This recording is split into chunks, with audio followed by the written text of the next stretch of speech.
Welcome back, everyone. Today we're going to discuss a very odd tale from recent history. We're talking about the so-called Giant of Kandahar. This is said to be a massive, hairy, human-like creature which was apparently killed by U.S. Special Forces in Afghanistan. It was reportedly over 12 feet tall and extremely aggressive. Its body was then taken away under tight security, and we were never supposed to find out about it. So what's the real story here? Let's get into it. So where did this alleged monster come from? And does the truth lie somewhere in the mists of time? In the early 2000s, following the terrorist attacks of September 11, 2001, U.S. Special Forces conducted a mission in Afghanistan to locate a missing American patrol. They searched high and low throughout the arid Kandahar Mountains, an area known to have been inhabited by al-Qaeda terrorists. But no trace of the missing men could be found until one day they came across a cave entrance hidden amongst the rocks. As they moved through the dank and dark opening, the team saw bones and pieces of equipment which suggested their missing colleagues had been here. But there was something else in the cavern, something large and very much alive.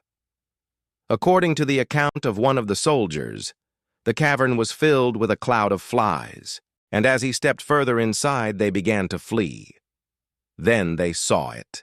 At first, the soldier thought it was a bear, but quickly realized it was humanoid in form. The creature itself was between 12 and 13 feet tall, covered in long red hair and beard with green eyes. It also seemed to have 6 fingers and 6 toes, as well as a set of teeth which went right to the back of its head. Apparently, some even grew out of its nose. The soldiers would later refer to this creature as the Spider Monkey Man. This grotesque beast attacked the team using a sharp spear. One of the soldiers was hit right in front of them and killed. Luckily, the rest of the team managed to shoot and kill the giant. However, it took quite a few bullets to do so. What's more, the creature did not go down without a fight and only finally collapsed when it had been shot multiple times. It was said that the giant weighed about 400 kilograms, or just under 900 pounds, and was incredibly muscular. Once it had been neutralized, however, the team needed to decide what to do with its body. For obvious reasons, they didn't want it falling into enemy hands. It's said that a local elder told the soldiers to burn the giant's body, but others claimed it was airlifted away from the site under heavy guard. What's your verdict on this case? Do you think this story is true, or is it some elaborate hoax? Perhaps there's something in between. Let us know your thoughts. Also, if you like this video, stay tuned for more content. The story remained relatively unknown for almost a decade until it was published by journalist Linda Moulton Howe in her book, My Octopus, Gardner, and Other Encounters with the Unexplained. As you can probably imagine, many people remain skeptical of this story. After all, it sounds a lot like a tall tale. However, other journalists and writers such as Jerome Clark and Brad Steiger have been more accepting of the possibility that such a creature really did exist. Clark even wrote, "We cannot dismiss the testimony of these well-trained, highly disciplined soldiers as psychotic fantasy or hallucination." That's a very interesting point. After all, these men were not the type who would usually believe in cryptids. These were trained military personnel who had likely never even considered the possibility that a giant ape-like creature might live among us. However, face to face with such a beast, they may have changed their tune. So what exactly was this giant? If it really did exist, then why have we not heard anything about it since? Well, there are various theories on this.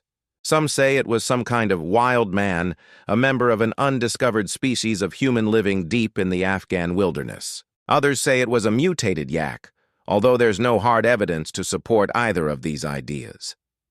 One of the most intriguing possibilities, however, is that this was a reclusive member of the G humanoid family.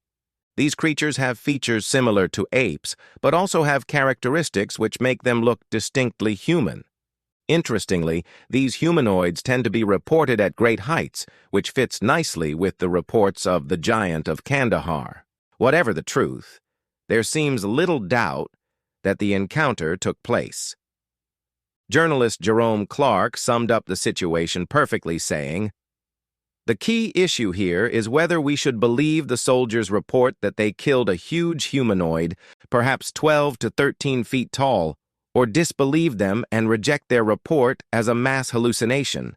There are reasons to believe them and reasons not to believe them. If the giant did exist, why have we never found any physical evidence to prove it? One possible explanation is that the remains of the giant were destroyed on purpose. In fact, one of the soldiers who participated in the incident alluded to the destruction of evidence. He stated, "If I showed you some of the things I've seen, you wouldn't believe me. They burned a lot of stuff after that. They didn't want any of it getting back to the States." Of course, this could be part of a cover-up.